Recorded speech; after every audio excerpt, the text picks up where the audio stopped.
Good morning everyone. जय देवी competition classes में आप सभी लोगों का स्वागत है। तो आज हम शुरू करते हैं डेली करंट अफेयर क्लास। तो डेली करंट अफेयर क्लास में जो भी इंपॉर्टेंट क्वेश्चन होंगे हम आपके समक्ष डिस्कस करेंगे और उनके बारे में इंपॉर्टेंट फैक्ट्स भी बताएंगे। तो चलते हैं अपने हम आज के पहले क्वेश्चन की तरफ। देख लेते हैं आज का हमारा पहला क्वेश्चन कौन सा है। तो अगर आप लोगों ने अभी तक हमारे यूट्यूब चैनल को लाइक शेयर और सब्सक्राइब नहीं किया है तो आप लोग इसे लाइक शेयर और सब्सक्राइब कर लें और हमारा बेल आइकन भी दबा लें, जिससे आप लोगों को समय समय पर हमारा नोटिफिकेशन प्राप्त होता रहे। तो चलते हैं, देख लेते हैं आज का हमारा पहला क्वेश्चन कौन सा बना हुआ है। तो पहला क्वेश्चन हमारा है हाल ही में सतर्कता जागरूकता सप्ताह कब से मनाया गया है। तो हाल ही में सतर्कता जागरूकता सप्ताह कब से मनाया गया है। तो ये 25 अक्टूबर को, 26 अक्टूबर को, 27 अक्टूबर को या फिर 28 अक्टूबर को। तो इसमें हमारा ऑप्शन नंबर सही है 2, 26 अक्टूबर। 26 अक्टूबर को सतर्कता जागरूकता सप्ताह मनाया गया है। ओके, सतर्कता जागरूकता सप्ताह कब मनाया गया है। तो ये 26 अक्टूबर को मनाया गया है। देख लेते हैं अन्य महत्वपूर्ण दिवस। तो अन्य महत्वपूर्ण दिवस जैसे 1 अक्टूबर को विश्व शाकाहारी दिवस और वृद्ध व्यक्तियों का अंतर्राष्ट्रीय दिवस मनाया गया। 5 अक्टूबर को विश्व शिक्षक दिवस मनाया गया। 14 अक्टूबर को विश्व मानक दिवस और 11 अक्टूबर को राष्ट्रीय बालिका दिवस मनाया गया है। फिर अगला है 24 अक्टूबर को संयुक्त राष्ट्र दिवस। 24 अक्टूबर को ही विश्व विकास सूचना दिवस मनाया जाता है। ओके, चलते हैं अगले क्वेश्चन की तरफ। अगला क्वेश्चन देख लेते हैं कि अगला क्वेश्चन हमारा कौन सा है। किस देश ने घोषणा की कि वह 2060 तक शुद्ध शून्य उत्सर्जन का लक्ष्य प्राप्त करेगा। तो किस देश ने घोषणा की है कि वह 2060 तक शुद्ध शून्य उत्सर्जन का लक्ष्य प्राप्त करेगा। तो ये ऑप्शन नंबर इसमें है अमेरिका, ऑप्शन नंबर 2 है सऊदी अरब, ऑप्शन नंबर 3 है भारत, ऑप्शन नंबर 4 है जापान। तो इसमें से हमारा ऑप्शन नंबर कौन सही हो जाता है। तो इसमें हमारा ऑप्शन नंबर सही है ऑप्शन नंबर 2 सऊदी अरब। सऊदी अरब ने घोषणा की है कि वह 2060 तक शुद्ध शून्य उत्सर्जन का लक्ष्य प्राप्त कर लेगा। तो सऊदी अरब। तो चलते हैं अगले क्वेश्चन की तरफ। देख लेते हैं अगला क्वेश्चन हमारा कौन सा है। किसे 2022 जोसेफ ए कुशमैन पुरस्कार के लिए चयनित किया गया है। तो किसे 2022 जोसेफ ए कुशमैन पुरस्कार के लिए चयनित किया गया है। तो ये डॉक्टर राजीव निगम हैं, मीरा टंडन हैं, रामनाथ कृष्णन हैं या फिर मीनू मुमताज हैं। तो इसमें से हमारा ऑप्शन नंबर कौन सही हो जाता है ये आपको बताना है। तो आप देखें और बताएं कि इसमें हमारा ऑप्शन नंबर कौन सही हो जाएगा। तो देखते हैं सबसे पहले इसका जवाब कौन देता है। तो जल्दी करें, देखते हैं सबसे पहले जवाब इसका कौन देगा। तो इसमें हमारा ऑप्शन नंबर सही है ऑप्शन नंबर कौन सा है। तो इसमें हमारा ऑप्शन नंबर सही है ऑप्शन नंबर 1 राजीव निगम। राजीव निगम जोसेफ ए कुशमैन पुरस्कार से इन्हें 2022 के लिए नामित किया गया है या चयनित किया गया है राजीव निगम को। मीनू मुमताज, ये मीनू मुमताज का हाल ही में निधन हुआ है। यह एक अभिनेत्री थी, ठीक है, यह एक अभिनेत्री थी। और नीरा टंडन, तो मीरा इसमें लग गया है मीरा टंडन, ठीक है, नीरा टंडन है। तो नीरा टंडन को क्या किया गया है। तो नीरा टंडन को व्हाइट हाउस की स्टाफ सेक्रेटरी के रूप में नियुक्त किया गया है। किसे। तो नीरा टंडन को व्हाइट हाउस की स्टाफ सेक्रेटरी के रूप में नामित किया गया है। किसे। तो नीरा टंडन को। ओके, चलते हैं अगले क्वेश्चन की तरफ। देख लेते हैं अगला क्वेश्चन हमारा कौन सा है। तो कहाँ भारत की पहली राज्य वन्य जीव डीएनए परीक्षण विश्लेषण प्रयोगशाला का उद्घाटन किया गया है। तो कहाँ पर भारत की पहली राज्य वन्य जीव डीएनए परीक्षण विश्लेषण प्रयोगशाला का उद्घाटन किया गया है। तो ये उत्तराखंड में, छत्तीसगढ़ में, नागपुर में या फिर असम में। तो इसमें से हमारा ऑप्शन नंबर सही है ऑप्शन नंबर 3 नागपुर में, ठीक है। नागपुर में भारत की पहली राज्य वन्य जीव डीएनए परीक्षण विश्लेषण प्रयोगशाला का उद्घाटन किया गया है। कहाँ। तो ये नागपुर में किया गया है। देख लेते हैं अगला क्वेश्चन हमारा कौन सा सही हो जाता है। तो आप देखें और बताएं कि इसमें हमारा ऑप्शन नंबर कौन सही है। तो चलते हैं, क्या है, शिक्षा के स्तर को बढ़ावा देने के लिए मुफ्त शिक्षा योजना की घोषणा किसने की है। तो किस राज्य सरकार ने शिक्षा के स्तर को बढ़ावा देने के लिए मुफ्त शिक्षा योजना की घोषणा की हुई है। उत्तर प्रदेश ने या फिर मध्य प्रदेश ने या फिर राजस्थान ने या फिर हरियाणा ने। तो इसमें से हमारा ऑप्शन नंबर कौन सही है ये आपको बताना है। तो आप देखें और बताएं कि इसमें हमारा ऑप्शन नंबर कौन सही हो जाएगा।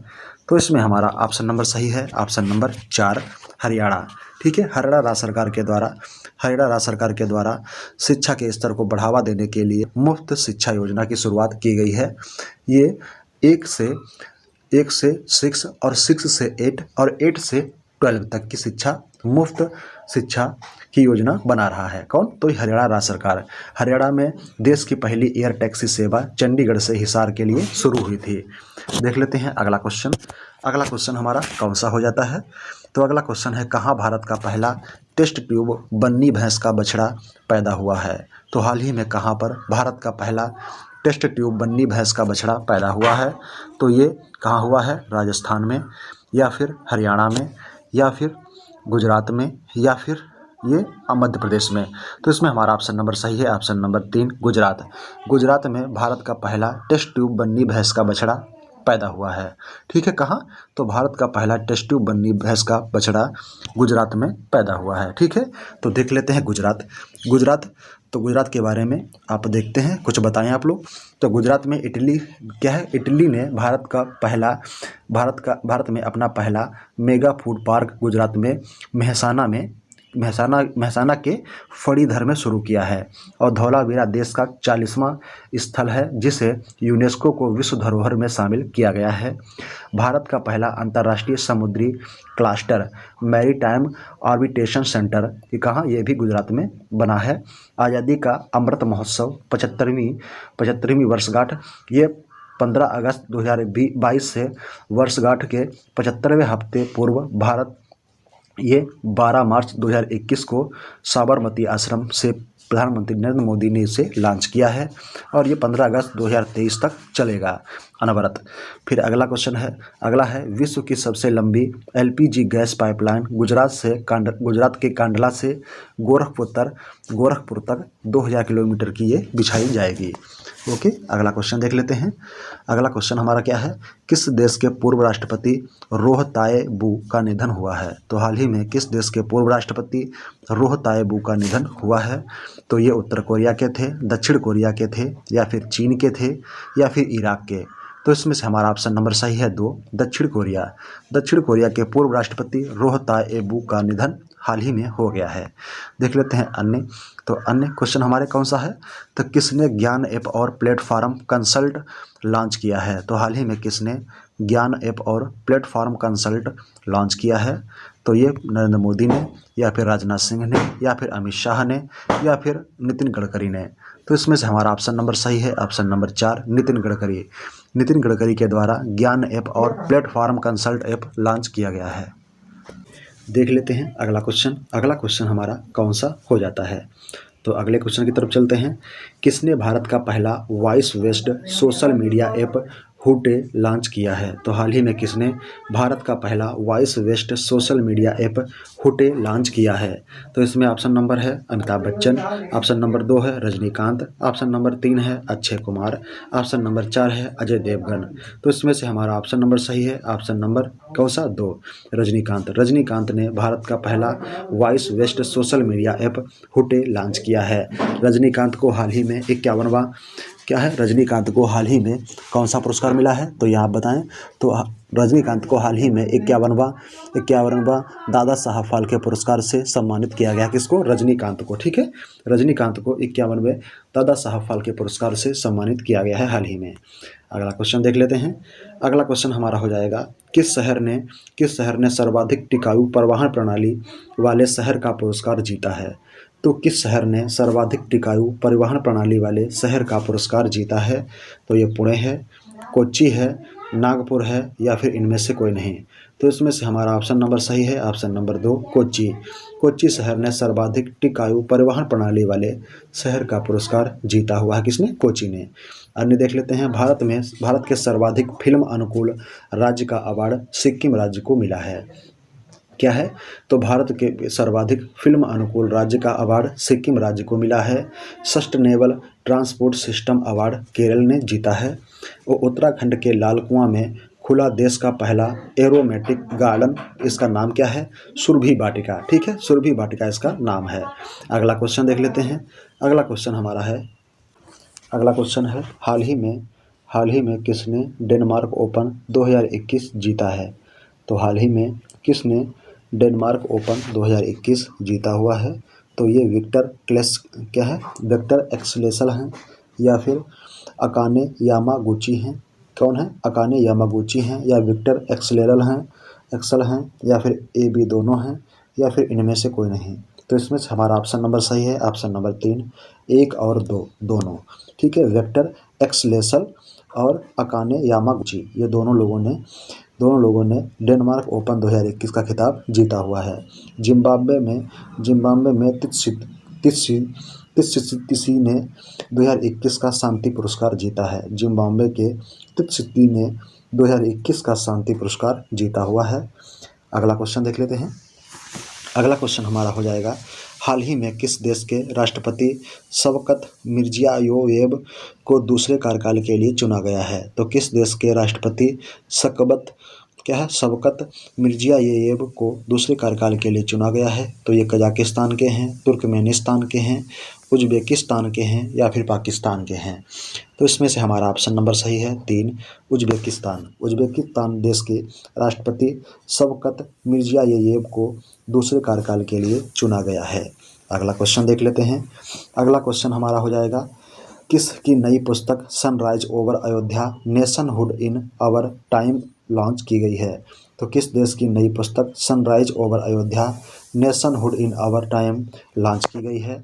तो इसमें ऑप्शन नंबर है 1, सलमान रुश्दी, रस्किन बॉन्ड, नीरा टंडन या फिर इनमें से कोई नहीं? तो इसमें से हमारा ऑप्शन नंबर सही है 1, सलमान रुश्दी की नई पुस्तक sunrise over Ayodhya nationhood in our time launch की गई है। अन्य पुस्तकें देख लेते हैं। तो अन्य पुस्तकों में कौन सी है कि हाल ही में the origin story of India's status नामक पुस्तक किसने लिखी है? तो हाल ही में origin story of India's status नामक पुस्तक किसने लिखी है? क्या है? हाल ही में the origin story of India's status नामक पुस्तक किसके द्वारा लिखी गई है? तो ये BS श्रीनिवास के द्वारा, रस्किन बॉन्ड के द्वारा, अमिताभ घोष के द्वारा या फिर इनमें से कोई नहीं?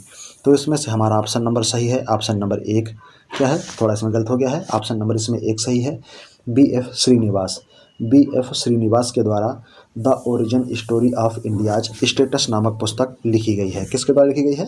तो ये BS श्रीनिवासन के द्वारा लिखी गई है। ठीक है, हाल ही में origin story of India's status नामक पुस्तक ये BF श्रीनिवास के द्वारा लिखी गई है। ठीक है, यहाँ पर ऑप्शन नंबर 1 हो जाएगा। ठीक है, अगला क्वेश्चन देख लेते हैं। अगला क्या है? अगला है राइटिंग फॉर माई लाइफ का नया संकलन रस्किन बॉन्ड ने जारी किया है। राइटिंग फॉर माई लाइफ का नया संकलन रस्किन बॉन्ड के द्वारा जारी किया गया है। हिटलर एंड इंडिया पुस्तक वैभव पुरंदरे ने लिखी है। हिटलर एंड इंडिया पुस्तक वैभव पुरंदरे ने लिखी हुई है। अगला क्वेश्चन देख लेते हैं। अगला क्वेश्चन है, हाल ही में कहाँ के सुलावेसी द्वीप पर खोजी गई बीटल की एक नई प्रजाति कोरोना के नाम पर उसका नामकरण किया गया है? तो ये कहाँ है? इंडोनेशिया में है, जापान में है, भारत में है या फिर श्रीलंका में? तो इसमें से ऑप्शन हमारा कौन सही हो जाएगा?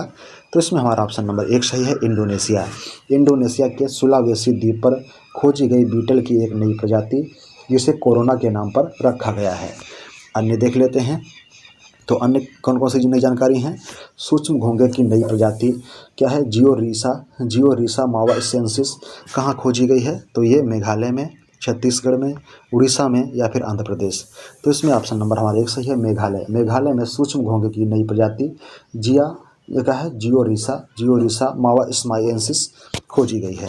ठीक है, अगला देख लेते हैं। प्याज की नई प्रजाति एलियन नेगियनम उत्तराखंड में खोजी गई है। तो ये प्याज की नई प्रजाति है एलियन नेगियनम, इसे उत्तराखंड में खोजा गया है। ठीक है, अगला क्वेश्चन देख लेते हैं। अगला क्वेश्चन, तो आज के क्वेश्चन हमारे यहीं समाप्त होते हैं। थैंक्स फॉर वॉचिंग, धन्यवाद। अगर आप लोगों ने अभी तक हमारे यूट्यूब चैनल को लाइक शेयर सब्सक्राइब नहीं किया है तो आप लोग इसे लाइक शेयर और सब्सक्राइब कर लें। थैंक्स फॉर वॉचिंग, धन्यवाद।